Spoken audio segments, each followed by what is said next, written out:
Hi. Today let us assume a talk between a teacher and a student. Here the focus of the student is to learn communicative English. For learning communicative English, the student is asking some questions to the teacher. Student: Sir, can you say something about communicative English? We can consider the student as John. Hello, John. Communicative English means how we can communicate in English. So, the methods we can use for communicating English. So, when we think of English, there are two things which we have to understand. One is written language, another is spoken language. We are used to written language because our nature is to see the teacher, see the blackboard, see the notebook, and most of the time our eyes are vigilant. So we watch the teacher, we watch the notebook, we watch what is going on in the class. So as an observer, we are brilliant, we are doing well. But God has given us one more capacity, that is the capacity to hear and listen things. So here, the hearing element and listening element is lost through our education. So we have practice in writing, we have practice in reading, but we don't have much practice in listening and speaking. So we have to replace listening and speaking now. So if we can replace listening and speaking, it will lead us to communication. So for communication, we have to encourage listening, we have to encourage speaking. So listening and speaking help us to become good communicators. Sir, can you find any shortcuts or any measures to improve communication? John, there are mainly three factors which help us to become a good communicator. John, what are those three factors? So they are knowledge, practice, and finally confidence. Okay, sir? Good. So first of all, knowledge. So when we think of knowledge in this world, we find a lot of knowledge for in different areas, different branches of knowledge available in the world. So if we are looking into such knowledge, our life is not enough to have the whole knowledge. So here we are now focusing on a particular knowledge. That particular knowledge is connected with our learning. What are they? There are two things we have to understand. Connected with language.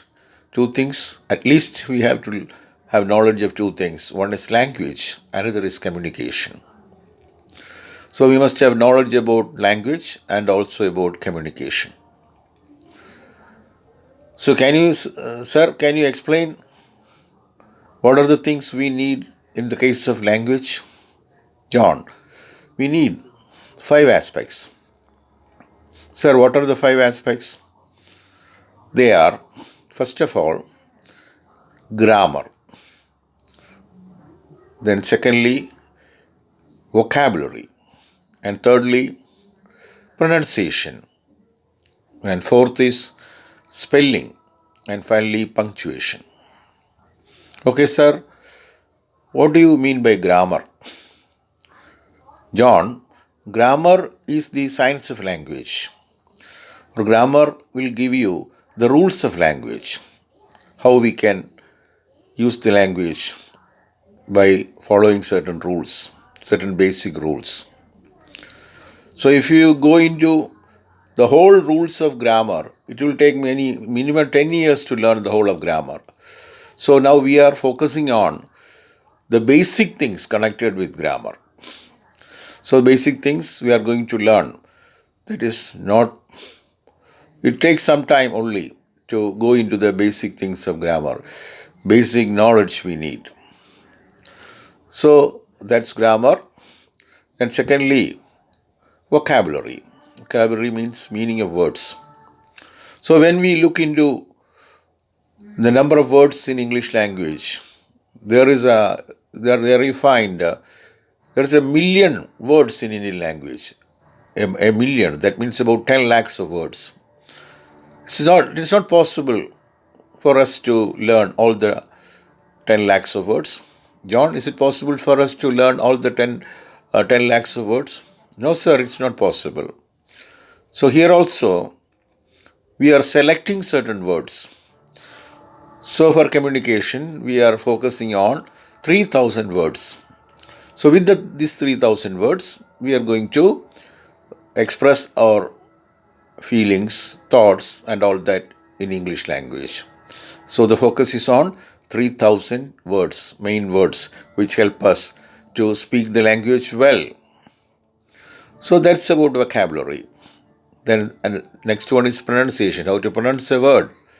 So when we go to pronunciation, you can find in a library hundreds of books on pronunciation. It is not possible for us to learn all the aspects of pronunciation because it takes many years. So that's also not possible. So we are not going into all the relevance of pronunciation, but basically we must know a certain knowledge of pronunciation. Then next is spelling. Spelling, when we associate ourselves with the language, then we come to know the nature of spelling, how to spell a word. Through experience, we learn how to spell a word well. That is spelling. Now come to punctuation. Punctuation stands for, so in a sentence we find a full stop, comma, inverted comma, question mark and all that. So all the signs of language is punctuation. That also we must learn. So by learning the punctuation, we know where to put a comma, where to put a full stop and all that. So these are the 5 aspects which help us to learn the language. So the language is linked with 5 aspects. John, now do you understand what I said? John, can you say all the 5 aspects? Sir, I shall say. What are they? First of all, grammar. Secondly, vocabulary. And thirdly, pronunciation. Then spelling. And finally, punctuation. Okay, John, you are doing better.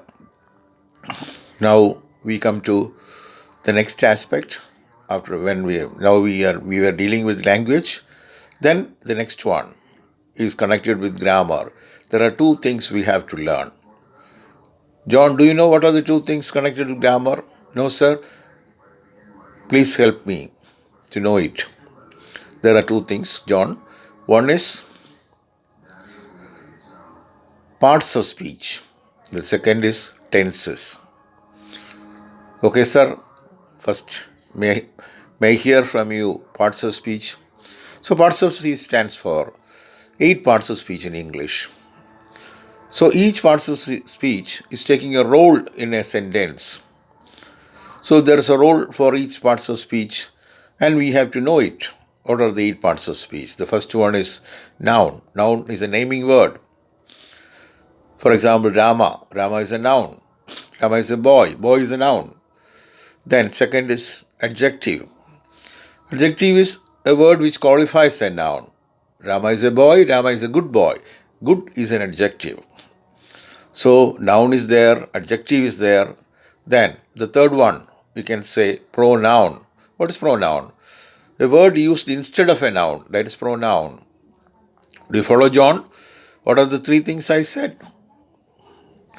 Sir, the first one is noun, second is adjective, and the third is pronoun. Okay, well done. Now, coming to the fourth one, the fourth is verb. So, verb is the core of the sentence. So, there are two occasions of verb. One is we are going to state something and you are going to state an action. For example, state. We say that Trivandrum is a big city. So, we are saying what is the position of Trivandrum as a city. That is stating about Trivandrum. The verb here used is. Trivandrum is a big city. Then another is action. He runs fast. So running is a verb. So he runs fast. So verb, now it talks about a state and also about an action. Then after verb, we come to the next one. What is that? It's adverb. So there are three occasions for using adverb. One is adverb is a word which qualifies a verb, an adjective, or another adverb. John, can you say what are the three conditions? Yes, sir. The first one is qualifying a verb, second is qualifying an adjective, and third is qualifying another adverb.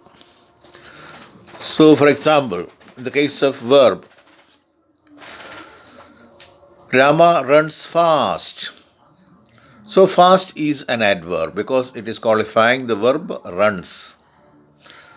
Then, second is qualifying an adjective. Sita is a beautiful girl. Beautiful is an adjective. So we say Sita is a very beautiful girl. So very is actually qualifying beautiful or the adjective. So it is an adverb. Then about qualifying another adverb.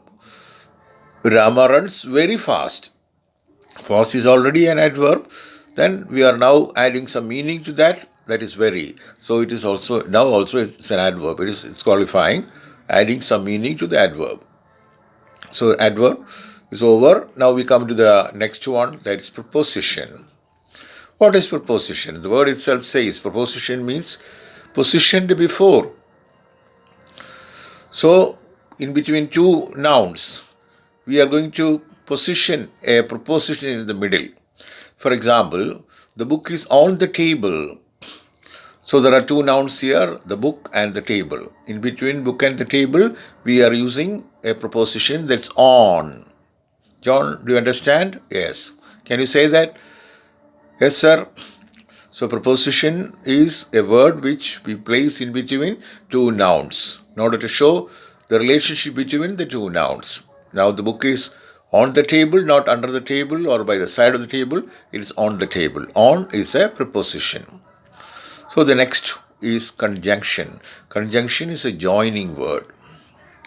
It's a joining word, for example, and, Rama and Sita.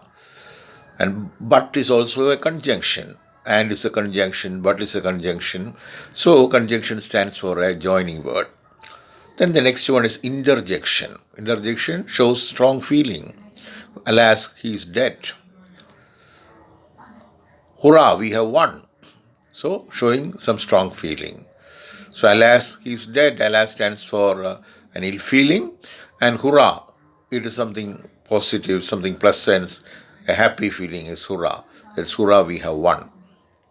So we have gone through all the 8 parts of speech, starting from noun to interjection.